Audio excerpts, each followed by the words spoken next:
Okay, good evening everyone. Jai Bhim. Sorry for the delay. Am I audible to everyone?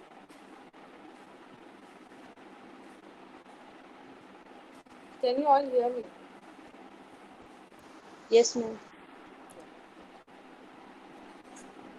So आज हमारा second lecture है for microbes in human welfare.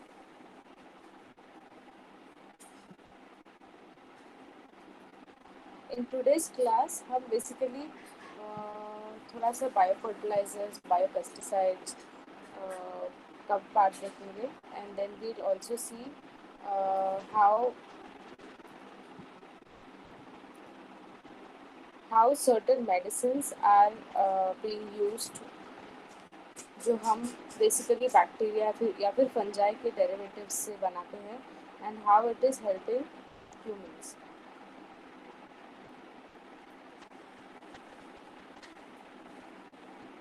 ये actually बहुत छोटा chapter है, so it won't take much time for us to finish it. And even आप लोग जब पढ़ेंगे तो आई थिंक एक दो तीन रीडिंग में आपका भी हो जाएगा. आपको सिर्फ कुछ स्पेसिफिक पैथोजेंस है, कुछ स्पेसिफिक एल्गाए, बैक्टीरिया, फंजाई है जिसका नाम आपको याद रखना है. वही आपको पूछा जाएगा इन एग्ज़ाम. आपको बड़े बड़े प्रोसीजर्स वगैरह नहीं पूछेंगे.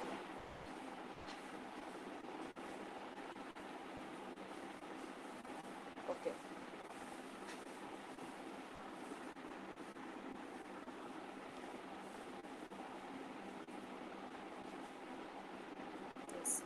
सो इन टुडेज क्लास हम दो ड्रग्स देखेंगे, that is two medicinal use of microbes in human welfare and then will see bio fertilisers, pesticide जो भी है वो कंटेंट हम देखेंगे. Okay, so to begin with cyclosporin. Cyclosporin एक ऐसा ड्रग है जो हम एक फंगाई से बनाते हैं. अब वो फंगाई का नाम आपको याद होना चाहिए कि वो फंगाई का नाम क्या है. So that fungi is Trichoderma polysporum. आपको क्वेश्चंस आते हैं in your exam about this. Okay, that what is the name of the fungi जिससे हम साइक्लोस्पोरिन बनाते हैं. So you have to remember Trichoderma. अभी जब हम ये ह्यूमन डिजीजेस पढ़ रहे थे जो हमारा लास्ट चैप्टर था, उसमें हमें जो रिंग वर्म था, रिंग वर्म का जो पैथोजन होता है उसका भी नाम सिमिलर होता है. Okay, so don't get confuse. Cyclosporin हम बनाते हैं फ्रॉम ट्राइकोडर्मा पॉलीस्पोरम. अब इसमें एग्जैक्टली होता क्या है, ये जो फंजाई है उसको हम फर्मेंट करते हैं. ओके, वो बेसिकली कुछ प्लांट्स पे पाया जाता है. So we scrap that fungi and we ferment it. Okay, in presence of few compounds and few organic compounds actually, few organic chemicals. और फिर उसको फर्मेंट करने के बाद हमको ये ड्रग मिलता है. तो ये ड्रग एग्जैक्टली है क्या, इसमें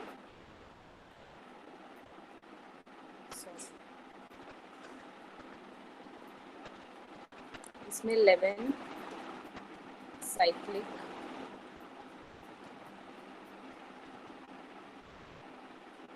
ऑलिगोपेप्टाइड्स होते हैं. ओके, ये सिर्फ आपके नॉलेज के लिए है कि what is cyclosporin A.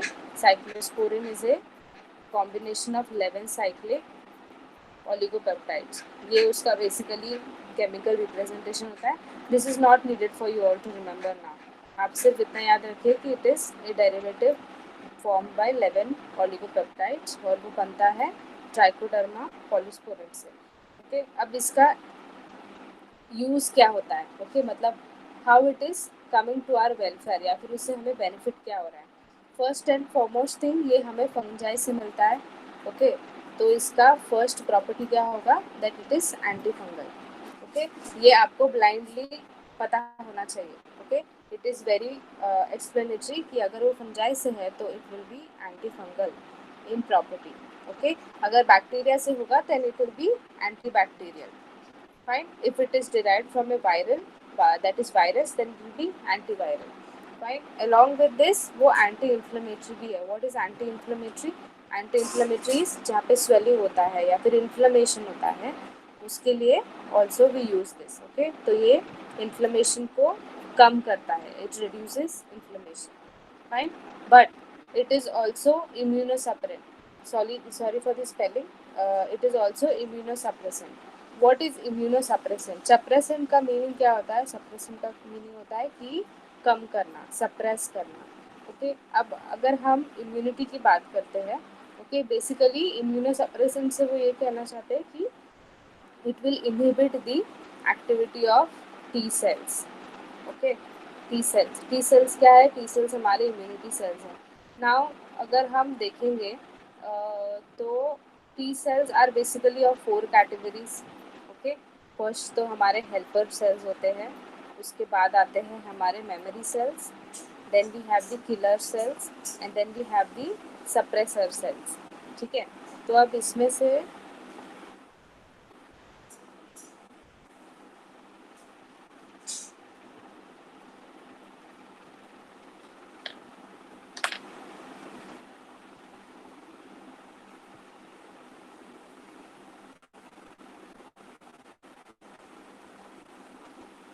Okay, तो अब इसमें से जो हमारे हेल्पर सेल्स और मेमोरी सेल्स हैं, इनका बेसिक फंक्शन क्या होता है कि ये एंटीबॉडीज बनाते हैं और ये इम्यूनिटी में सबसे ज़्यादा काम करते हैं.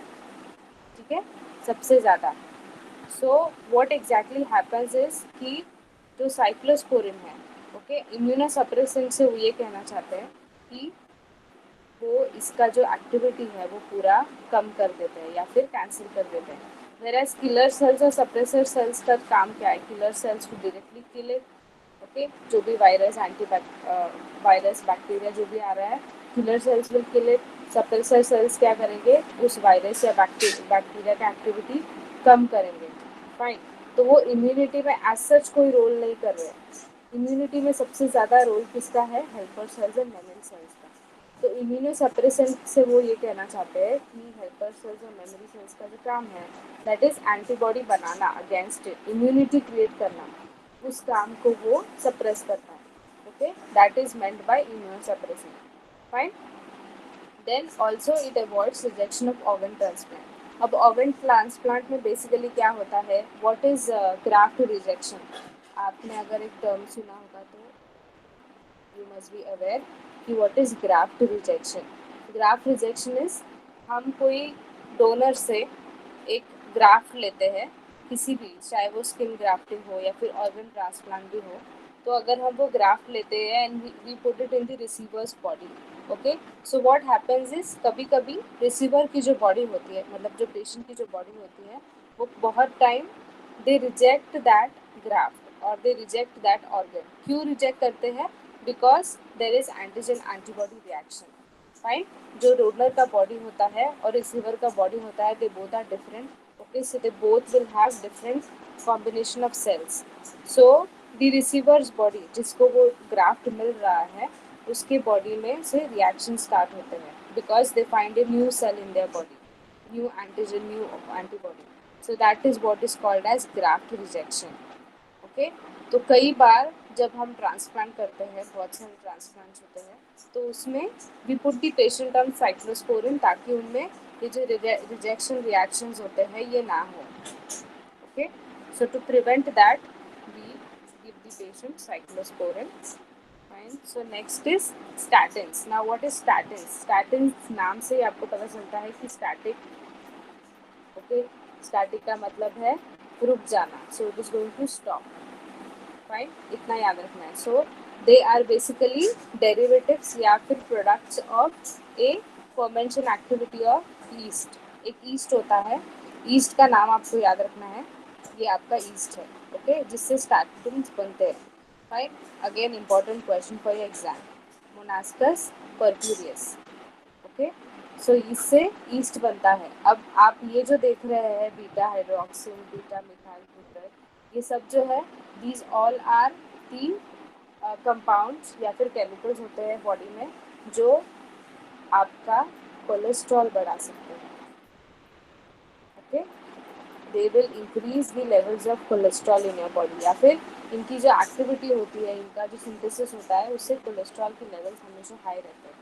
Right, so what we are going to do, हम स्टैटिन्स दे रहे हैं पेशेंट को, जिससे कोलेस्ट्रॉल सिंथेसिस है वो इनहिबिट होता है. ठीक है, इसीलिए हम स्टैटिन्स को क्या बोलते हैं, सप्रेसर ऑफ कोलेस्ट्रॉल। ओके, ये आपको याद रखना है। It is also called as suppressor of cholesterol. ठीक है, बेसिकली ब्लड, जब भी ब्लड में कोलेस्ट्रॉल बढ़ता है तब ये दिया जाता है। वी यूज लोवास्टैटिन, प्रोवास्टैटिन, ये सारे उसके नाम हैं। Okay, so that is our statins. Now coming to biocontrol agent. नाम से ही हम समझ जाते हैं bio is what? Bio is life. Okay, so we are using certain life or certain living organisms to control certain process in our ecosystem. ठीक है, fine. अब exactly होता क्या है, विल सी। नॉर्मली हमारे इकोसिस्टम में सारी चीज़ें बैलेंस में होनी चाहिए। ओके, जितने पेस्ट है, जितने पैथोजेंस है, जितने वायरस है, बैक्टीरिया है, ह्यूमन बीइंग्स है, they all have to go in balance, okay, in order to maintain our ecosystem. अगर actually now we are seeing that nowadays humans are embossing lot of things on our ecosystem, on our environment, तो उसके रिपरकेशंस जो है वो हम अभी देख रहे हैं। ओके, अभी प्रेजेंट सिनारियो जो भी है वो उसका रिपरकेशन है। Fine, so that is how we have misused our natural system, our ecosystem. So everything has to be in balance. Okay, जितने सॉइल में पैथोजेंस होते हैं उतने ही वाटर में होते हैं, उतने ही लैंड पर होते हैं। ओके, और ये सब का होना इम्पॉर्टेंट है in order to maintain our ecosystem. So why do we need biocontrol agent, मतलब what is the need of having a biocontrol agent? तो उसका नीड ये है कि अगर सपोज एक प्लांट है, okay, if there is a plant and the soil has lot of virus bacteria inside it, okay, तो ये जो वायरस बैक्टीरिया सॉइल में होते हैं, they attack this plant. Fine, now they are going to attack this plant और ये plant later will become dead। क्यों? क्योंकि इसका न्यूट्रिएंट लेवल है वो पूरा गिर जाता है once it is attacked by virus and bacteria। अब हमें एक ऐसा मैकेनिज्म चाहिए जिससे वायरस बैक्टीरिया कुछ भी अटैक करे, प्लांट की जो न्यूट्रिएंट लेवल है वो हमेशा ऑप्टिमम रहे। ठीक है, that should be always good. तो वो मैकेनिज्म क्या है? सो हमने क्या बनाया, हमने बनाया बायोकंट्रोल एजेंट, जो इस वायरस, बैक्टीरिया या फिर फंजाई हो गया, उसके एक्टिविटी को कंट्रोल करके हमारा प्लांट अच्छा रखे। ओके, तो ये क्या होते हैं, ये बेसिकली हर एक, ये जो भी है यहाँ पे वायरस, बैक्टीरिया जो भी है उसी का डेरिवेटिव होता है। ओके, फाइन, तो हम यूज करते हैं maintain the optimum health of our plant और ट्री। फाइन, बेस्ट एग्जांपल है लेडी बर्ड बीटल। देखा होगा, ब्लैक रेड कलर का आता है, जो यूज किया जाता है, and we basically use it to kill fight. Fight is a type of pathogen. Okay, या फिर आप कह सकते हैं कि जिससे प्लांट को इन्फेक्शन है, एसाइड। ओके, तो जो लेडी बर्ड बीटल है, they feed on this. Similarly अगर आपने you all must have seen dragonflies. Dragonflies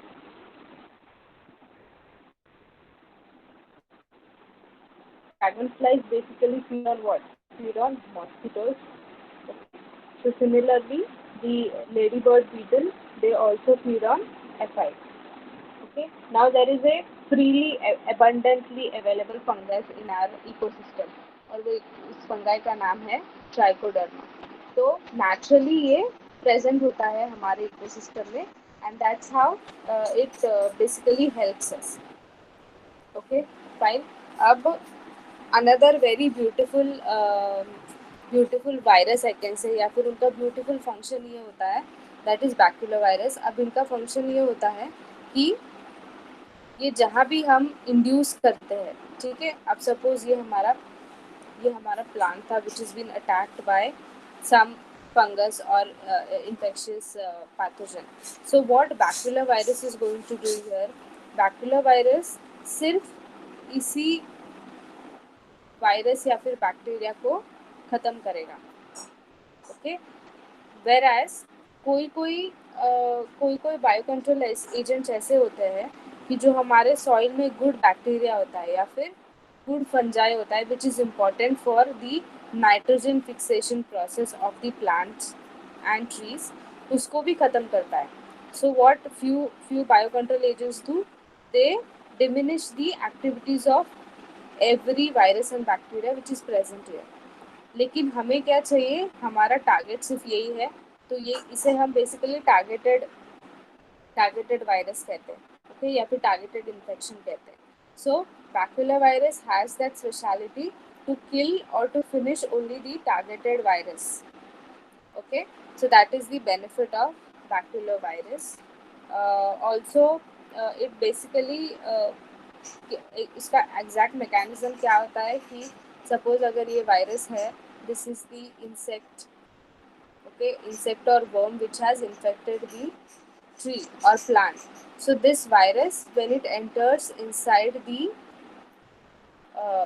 the insect body, तो बेसिकली ये जो वायरस है इसके टॉक्सिन्स होते हैं, इसके अपने टॉक्सिन्स होते हैं, तो वो रिलीज करते हैं inside the body of that animal और inside the body of that virus. तो वहाँ से ये सारा प्रोसेस स्टार्ट होता है. So it basically has a toxin which controls the growth of this virus. Okay, so we'll see further more. Okay, integrated pest system की जब हम बात करते हैं तब हम बैक्यूलर वायरस बहुत बेहतरीन तरीके से यूज़ कर सकते हैं. When we talk about integrated pest system, integrated का मतलब क्या होता है कि we are doing a combined effort.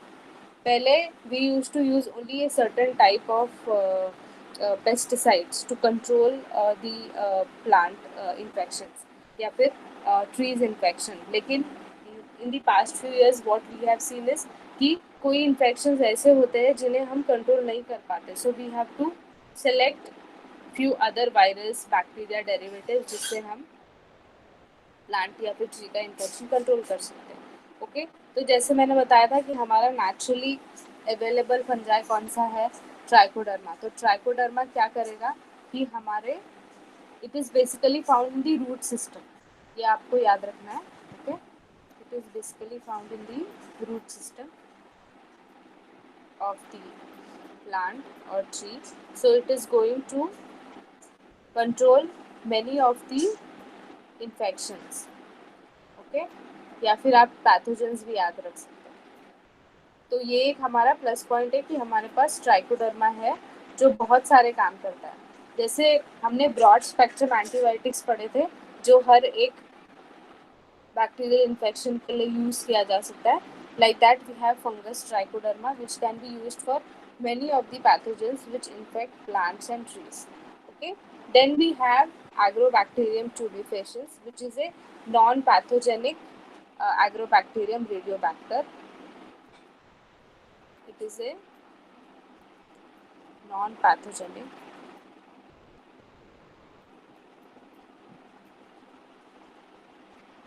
and radiobacter.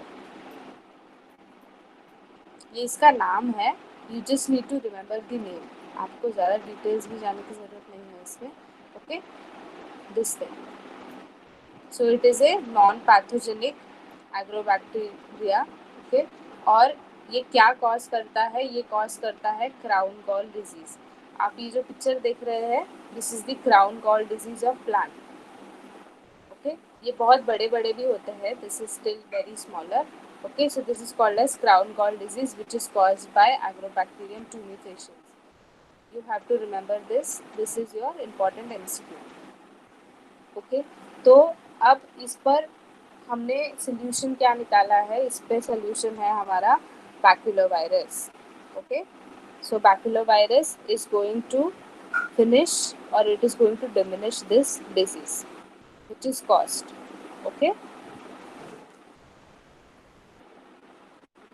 Yes. Now starting with biopesticides.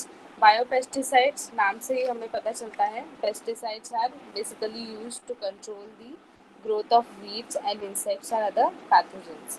Okay, और ये बनाए किससे जाते हैं, ये बनाए जाते हैं virus, bacteria, protozoa, fungi and might say. Okay, now we have a component called as Bacillus thuringiensis. तो ये क्या है basically, what is this, and ये बीटी क्यों लिखा है मैंने, this is a derivative, okay, this is a derivative of biotechnology,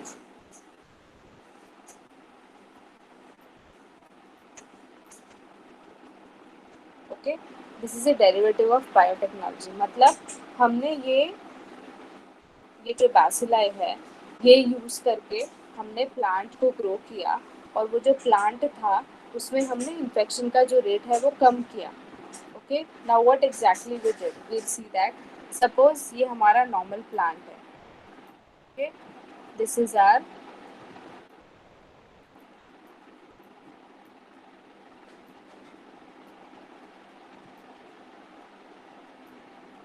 ये हमारा नॉर्मल प्लांट है जो हम हमेशा ग्रो करते हैं, ठीक है। अब there is some infection which is going to attack, okay, क्योंकि ये सॉइल में है तो कोई तो इन्फेक्शन होगा ही इसे, okay.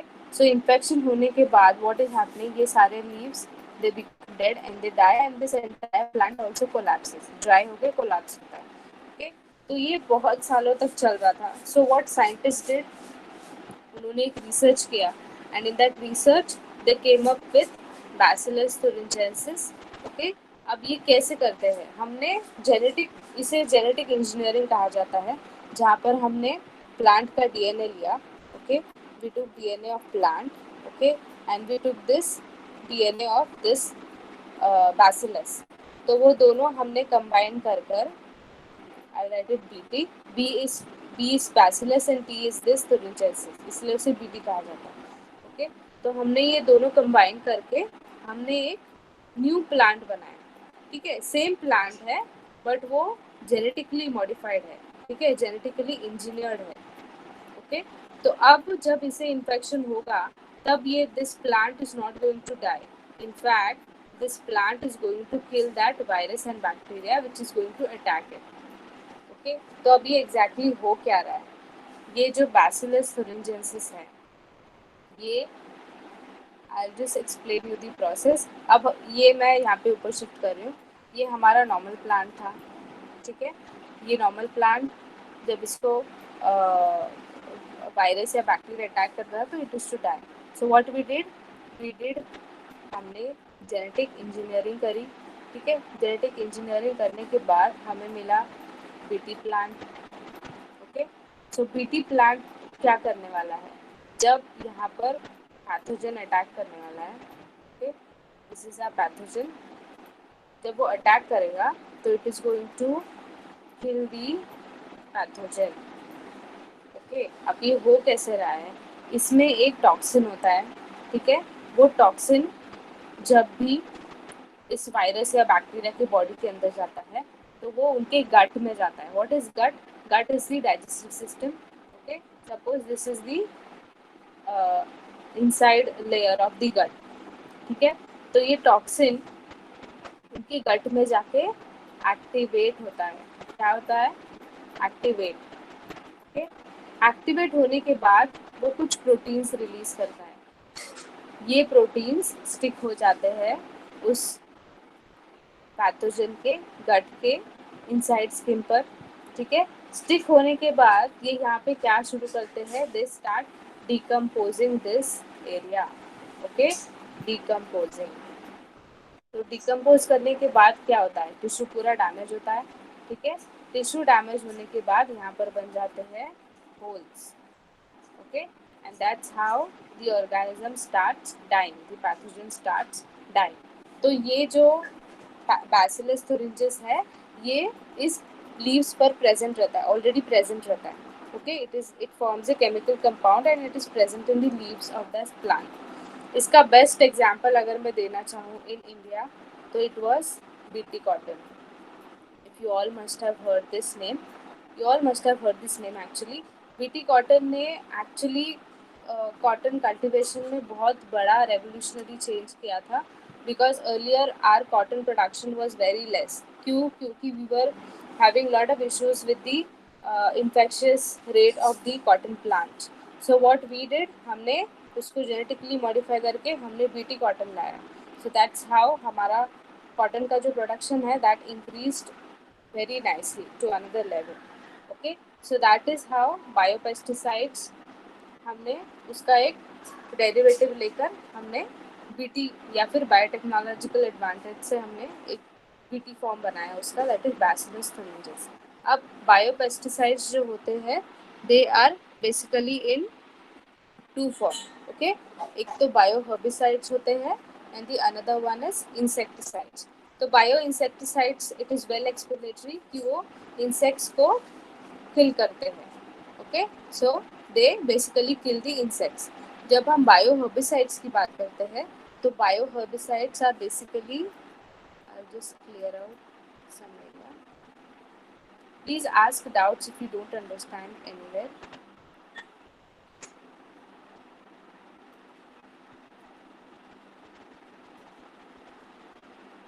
Okay, so what are bio herbicides? Bio herbicides basically chemicals होते हैं जो हम यूज करते हैं to prevent growth of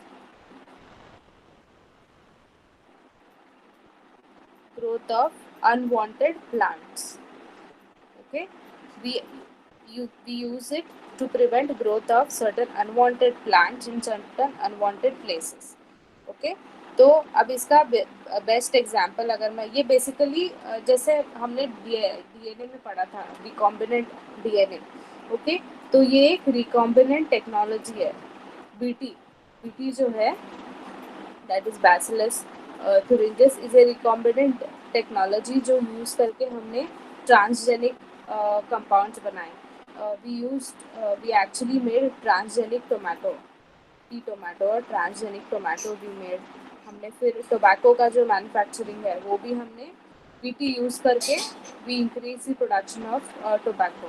so basically हमने एक चेंज देखा कि जो ट्रांसजेनिक टोमेटोज थे उसको हमने जेनेटिकली मॉडिफाई करके विथ बैसिलस thuringiensis का डीएनए हमने टोमेटोज के डीएनए के साथ मैच करके हमने जो उसका जो आउटपुट बनाया, जो क्रॉप बनाया, प्लस हमने टोबैको का जो क्रॉप बनाया using BT, it showed much more tolerance towards the virus या फिर बैक्टीरिया। टॉलरेंस मतलब क्या कि आइडियली हमारा जो नॉर्मल प्लांट था वो बहुत जल्दी मर रहा था, okay, with the attack of bacteria और virus, okay. But now we made BT form of that, हमने बीटी टोमेटो बनाया। So this is showing very good resistance. Resistance मतलब इन्फेक्शन हो रहा है तो भी प्लांट को उसका असर नहीं हो रहा है। So that is tolerance level of plant. So tomato that is transgenic tomato and transgenic tobacco showed very good result towards tolerance of this. Ab that is what is bioherbicides, okay। तो जब हम और एक इसका part ये होता है जिसमें एक कोई तो स्पेसिफिक प्लांट या फिर एक स्पेसिफिक ट्री बोल सकते हैं हम, जो अगर हम मतलब मुझे अगर I want to grow rice या फिर मुझे चलो टोमेटो ही ग्रो करना है, okay, I want to grow tomato.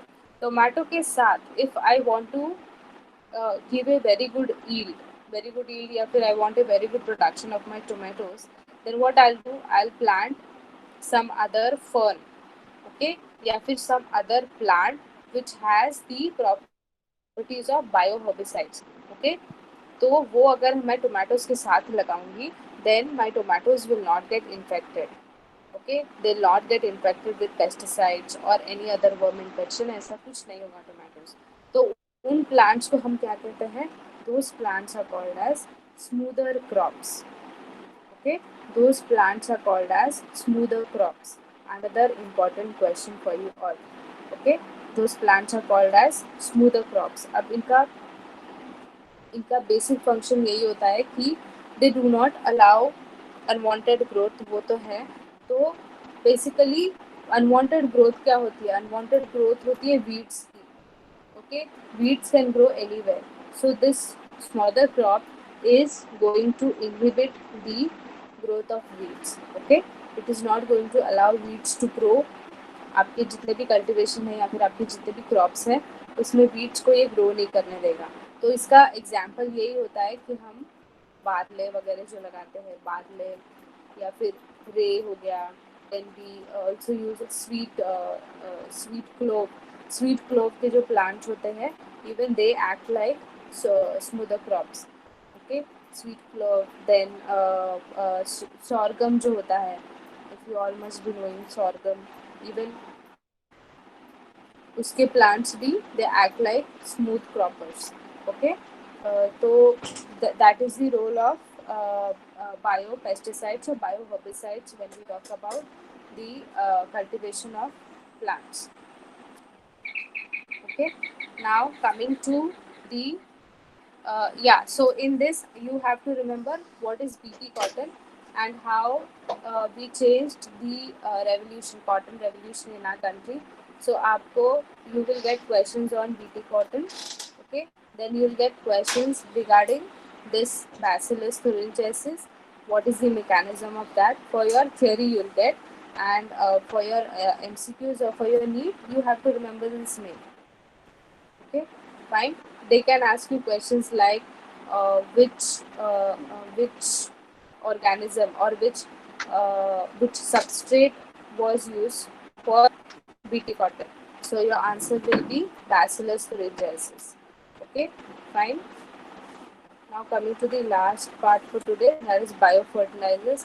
The name itself tells us fertilizers or fertilization basically means that we are going to improve the quality of soil. Okay, we are going to make it nutrient rich. Okay, we are going to make it nutrient rich. So that is why we need biofertilizers. Now, इसके जो derivatives होते हैं, the derivatives of biofertilizers is basically from, as I told you earlier, we use the same components, that is bacteria, virus and fungi, to make biofertilizers, but in a different way. ठीक है, अब उसके base क्या है? The first way is there is free living nitrogen fixing bacteria inside our soil. Okay, ये naturally available होता है, so it is already present. So we need to just allow the plant to grow. Okay, and use the free living nitrogen fixing bacteria which is already present. Okay, तो ये तो हो गया इसका natural तरीका. Okay, so they already, what are free living nitrogen fixing bacteria? They already live inside the soil. Okay, fine, and then they perform the nitrogen fixing process. I hope you all know what is nitrogen fixing process. Are you all aware? There is compound nitrogen present. Okay, तो उसको जब ये bacteria absorb करता है तो it has to be converted. Okay, तो इस process को हम कहते हैं नाइट्रोजन फिक्सेशन. फिर यहाँ पे फिर से डीनाइट्रिफिकेशन होता है. Okay, there is process of denitrification. It's a cycle. We'll come to it later. Okay, और फिर यहाँ से फिर से नाइट्रोजन फिक्सेशन होता है. तो जस्ट रिमेंबर नाइट्रोजन फिक्सेशन क्या है? नाइट्रोजन फिक्सेशन इज हम एयर से नाइट्रोजन लेते हैं, but that we can not use it directly for our plants. Okay, क्योंकि वो कंपाउंड फॉर्म में होता है, तो उसको ऑर्गेनिक बनाने का काम नाइट्रोजन फिक्सिंग बैक्टीरिया करती है. ओके, ताकि वो प्लांट के लिए यूजफुल हो. It should be useful for the plant to carry out their functions. Okay, this is the first type of biofertilizer or nitrogen fixing bacteria.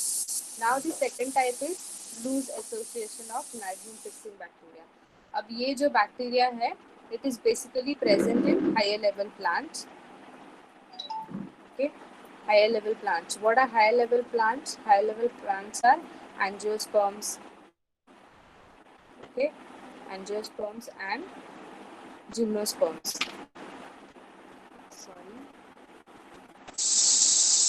Gymnosperms. Okay, so these are higher level plants. अब ये exactly उनके roots पर नहीं होते हैं. They are present maybe on the shafts of the plant or tree. So they are present there and they do work from here. Okay. Now why they are called loose association? Because now what we had seen here was that the soil present bacteria.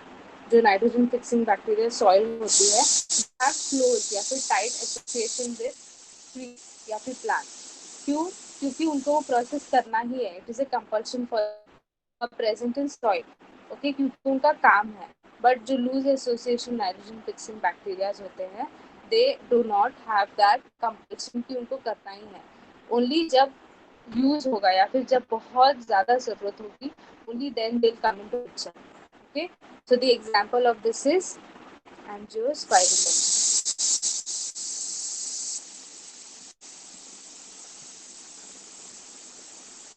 Angiospermia. Okay, fine. So they live around the plant or they live around the tree, and they come to help the plant when it is necessary or when it is required. Okay, fine. तो आपके NCERT में एक line लिखी है that it grows without intimate relation with the plant. Okay, so I'm telling this because it is important, as it is written in NCERT, without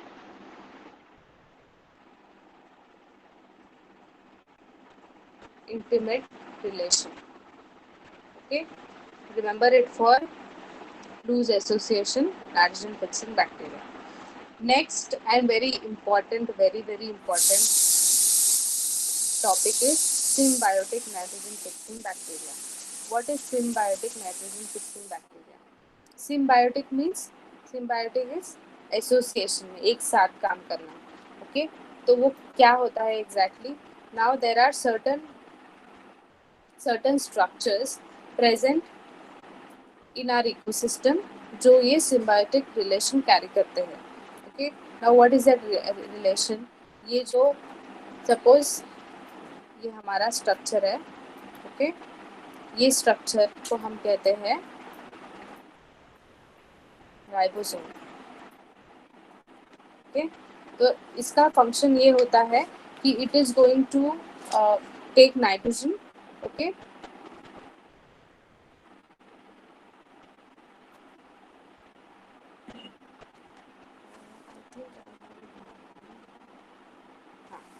fine. So what it is going to do is ये आप जो देख रहे हैं, this is the rhizobium. Okay, which is present. तो इसका काम क्या है? This is going to take the nitrogen.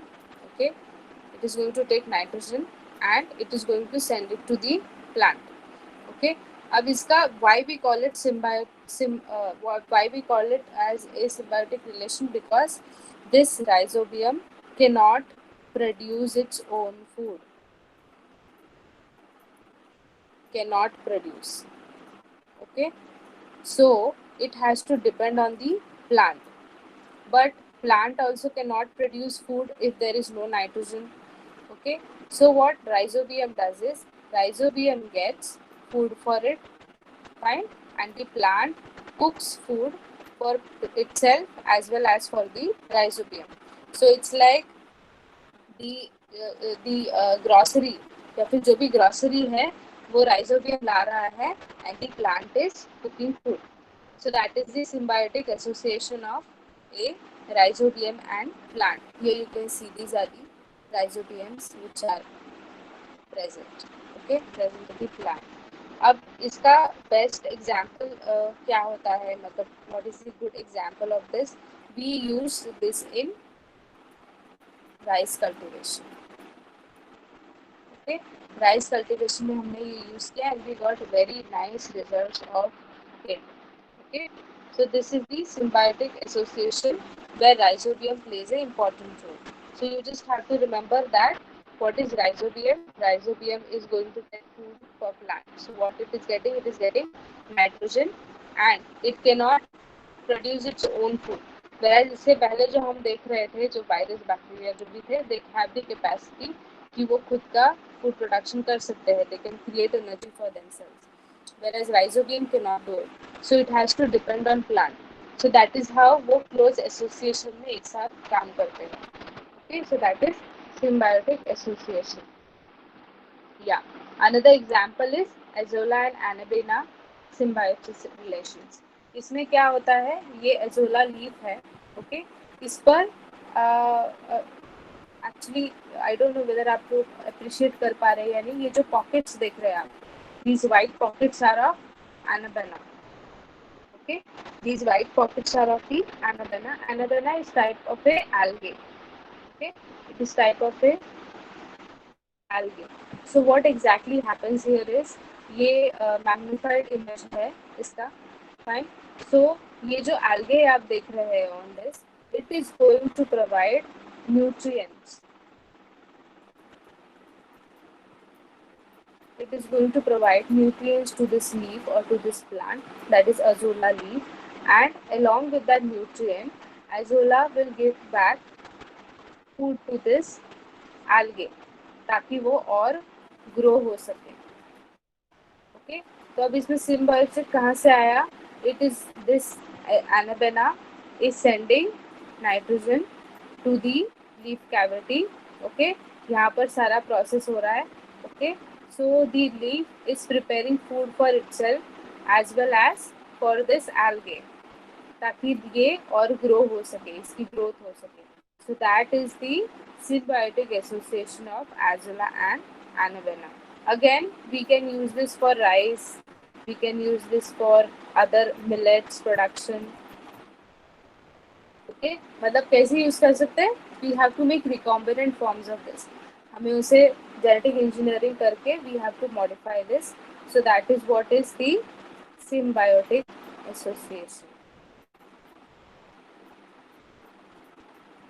Okay, fine. The technological part या फिर the biotechnological field has advanced a lot and बहुत interesting research फिलहाल हो रही है on this, and we are expecting a very good result in terms of food production, in terms of medicinal productions. Okay, तो ये भी एक बहुत important aspect है जब हम बायोलॉजी की बात करते हैं या फिर ह्यूमन वेलफेयर और we talk about health. All these topics or all these uh, faculties are very important. Okay? So that's all for today's class.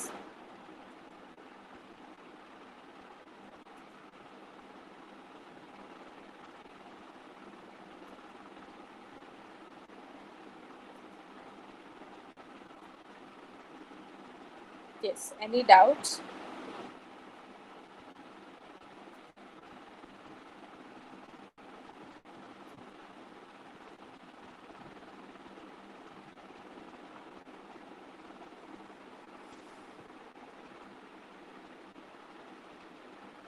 Any doubts you people have?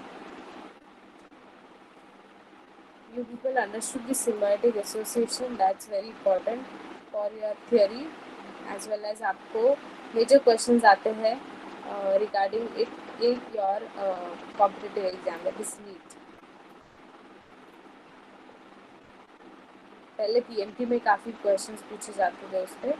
Even NEET के पास 3-4 years में भी I have seen questions, they have asked questions on that. Then you have to read about जो हमने last classes में किए थे topics, उस पर क्वेश्चंस आते हैं. That is basically sewage management हो गया, बायोगैस हो गया, on that also you get questions.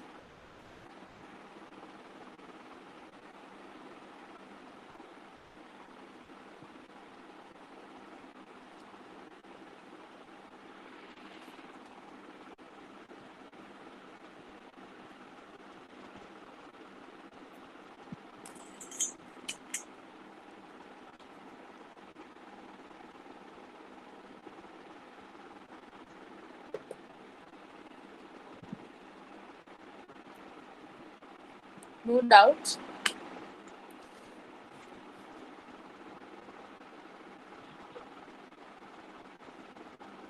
Yes, Mamta, you want to ask something?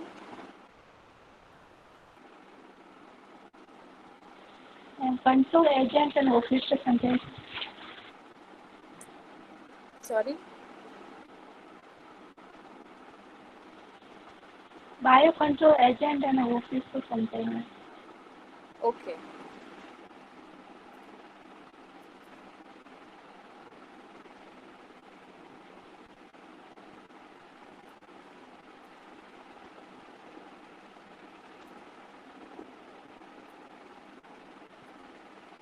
So biocontrol agents are basically those agents जो यूज़ किए जाते हैं to control few process of our environment. अब what exactly are those processes? Ideally every pathogen, every virus, every bacteria वो association में काम करते हैं. ओके, पेस्ट्स भी उतने ही इम्पॉर्टेंट है, बर्ड्स भी उतने ही इम्पॉर्टेंट है, animals, snakes, all they all are important to maintain our ecosystem. Okay, लेकिन कभी कभी एट टाइम्स ऐसे हो जाता है कि sometimes the virus acts very very vigorously. Okay, virus का जो काम है वो बहुत हावी हो जाता है ऑन प्लांट्स, या फिर bacteria gets very strong and then it attacks the plants. तो ये जो ओवरटेकिंग का जो काम है, that is overtaking activity of every organism of this ecosystem, इसको कंट्रोल कैसे करेंगे? For that we use bio control agent. Okay, तो naturally occurring bio control agent कौन से हैं? We have lady bird beetle. Beetle is a insect. I don't know whether you all must be knowing it. Lady bird beetle, वो उस पर spots होते हैं black white ऐसे. They are basically used to reduce the aphids. Okay, aphids is a kind of pathogen.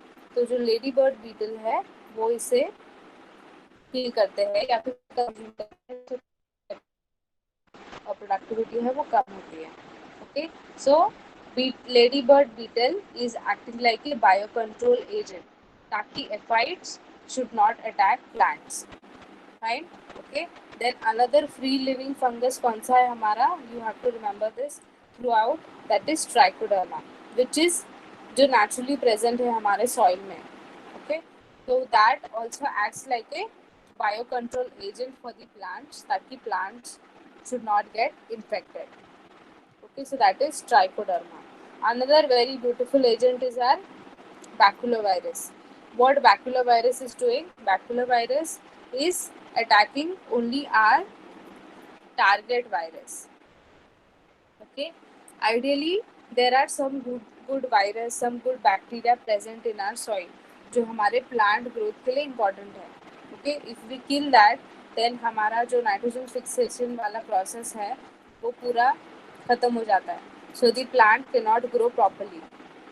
Okay, so ये ना हो इसीलिए हम बैक्यूलोवायरस यूज करते हैं जो सिर्फ हमारे स्पेसिफिक बैक्टीरिया या फिर वायरस को ही अटैक करता है एंड उसकी एफिशिएंसी कम करता है. Okay, so that is our baculovirus.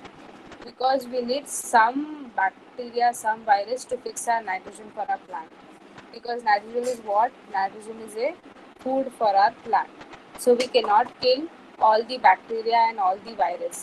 We need to keep some bacteria and virus in the soil which can do this nitrogen fixation process of our plant.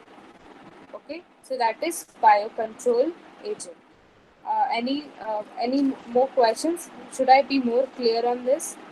या फिर you understood this?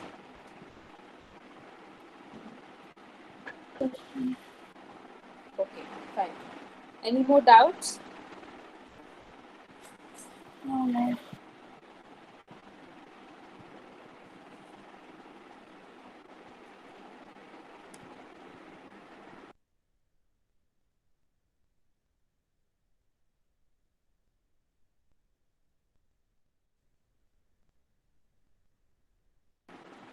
Any more doubts?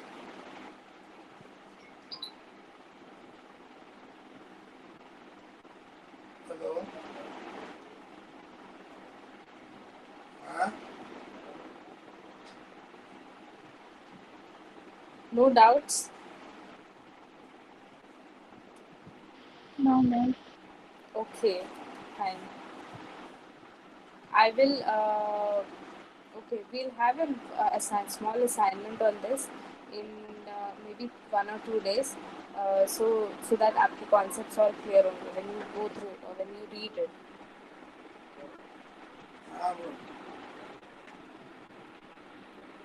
उगड़ा है.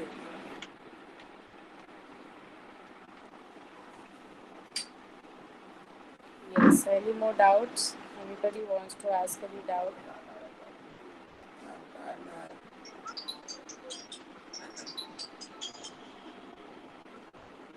आकार कौन सा तो पतला.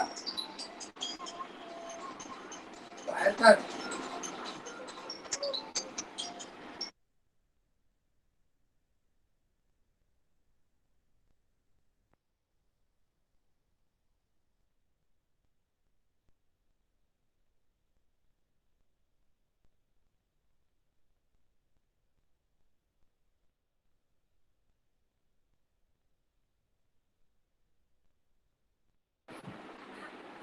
Should we wind up then?